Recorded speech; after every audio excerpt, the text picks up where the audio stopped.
Hello everyone and welcome to my channel. I hope everyone is shaving a wonderful day. Before we begin, please hit the subscribe button and give this video a thumbs up. The night at Forres's private coastal estate turned from glamorous to horrifying in a split second. The kind of moment that felt like destiny twisting itself into a cruel knot because Luna Natsuwa, sweet, gifted, radiant Luna, had been glowing brighter than anyone that night. And Electra had been burning with something far darker. A jealousy so vicious it could melt diamonds and poison oceans.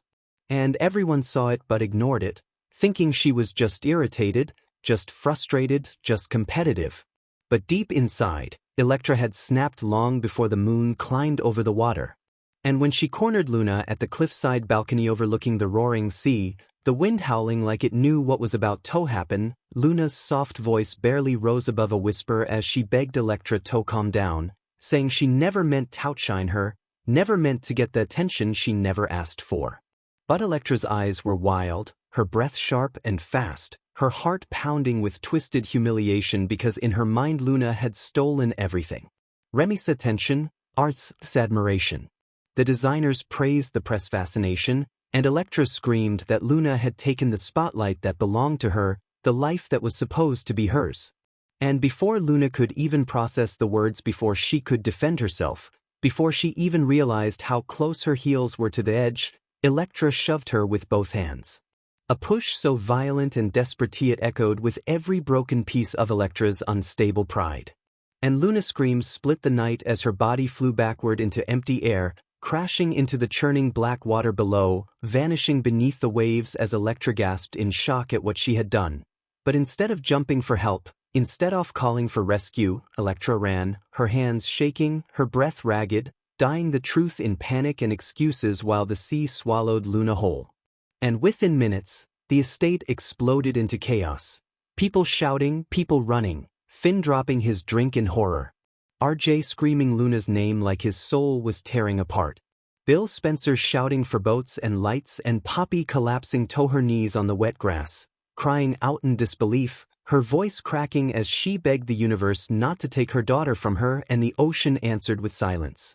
Cold, merciless silence. The search began immediately, boats slicing through the waves, helicopters beating the sky, flashlights slicing across the foam. But hour after hour passed, and hope began to wither like dying flames. And by sunrise, when the Coast Guard delivered the words no one wanted to hear, "There's no body, she is presumed drowned," the world shattered for everyone who loved Luna.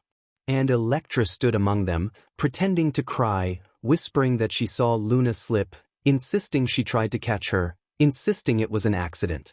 But her hands trembled not from grief, from guilt, the kind that eats flesh from bone. Finn felt something inside him break as he stared into the waves, remembering every moment he saved people, every patient he dragged back from the brink, every heartbeat he revived. Yet here now, with the most innocent soul he knew, he failed. And the guilt drowned him alongside the truth that Luna had always been the light in so many lives, but especially RJ, who had fallen to his knees, screaming her name until his voice cracked, grabbing at the rocks as if he could pull her back with sheer force off will. And Brooke had to physically pull him away because he now believed that if jumped in, the sea would give Luna back. Days passed. Morning suffocated Los Angeles. Forrester shut down all operations out of respect. Poppy wandered the halls of her house in SHOCKS, barely speaking, barely breathing, murmuring Luna's name like opera or a ghost. Even Lee, normally so cold, so clinical, was shaken. Her eyes red, her voice trembling, whispering to Finn that the world had no right to take Luna like this. And Electra spiraled. She couldn't sleep, couldn't eat, couldn't look in the mirror, feeling the weight of Luna's last scream trapped in her skull like a haunting echo. But her twisted mind told her that nobody meant safety. Nobody meant she could pretend forever until the truth began to seep in like sea water through cracks in a sinking ship. Because Luna, unknown to anyone, did not drown. No, the sea spit her out far down the coast, battered, unconscious, ice cold, but breathing barely. And the person who found her, oh, the twist no one could ever predict, was Sheila Carter. Sheila, who had been hiding in a small coastal cabin, living in the shadows, trying to turn the page on her violent past, heard a faint thump against the rocks outside and followed the sound, only to find Luna's limp body tangled in seaweed and foam. Her skin blue, her pulse weak, her breathing slipping in and out like a fading candle. And Sheila froze because fate had just dropped the daughter of Poppy, the woman who despised her, into her arms. But even Sheila, with all her history, all her madness, all her sins, could not walk away from a dying girl, and something more human than she wanted to admit shoved her into action. She dragged Luna into her cabin, wrapped her in blankets, warmed her, treated the cuts, massaged circulation back into her limbs, whispering to her, "You're not dying on me. I won't let you." As if this was her road to redemption. The thread that could sew a different ending to her story. Hours passed.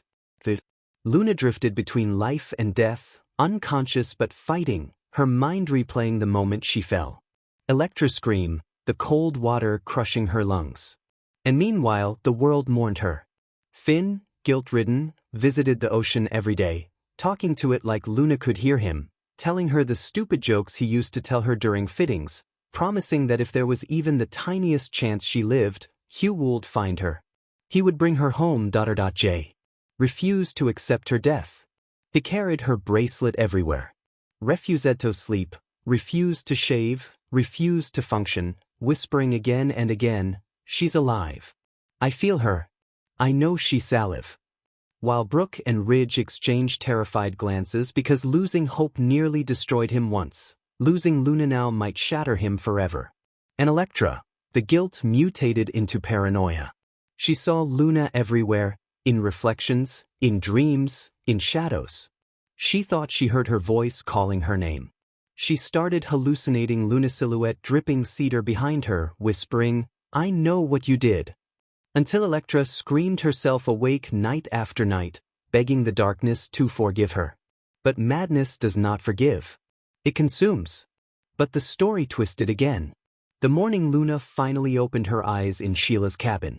Weak, disoriented, unable to remember how she got there, she whispered one word, "Water." Before collapsing again. Sheila held her and whispered, "You're safe. You're safe. Don't talk." Knowing that if Luna remembered Electra pushing her, the fallout would ignite a war across Los Angeles. But Sheila didn't plan to keep her forever. She planned to return her once she healed enough to survive the shock. Only Luna didn't stay asleep. On the 9th day, she woke fully, gasping, shaking, sobbing as memory stabbed her like broken glass. Remembering Electra's eyes, Electra screamed the moment her body hit the ocean, the sinking darkness swallowing her whole, and Luna burst into trembling panic, insisting she had to go home.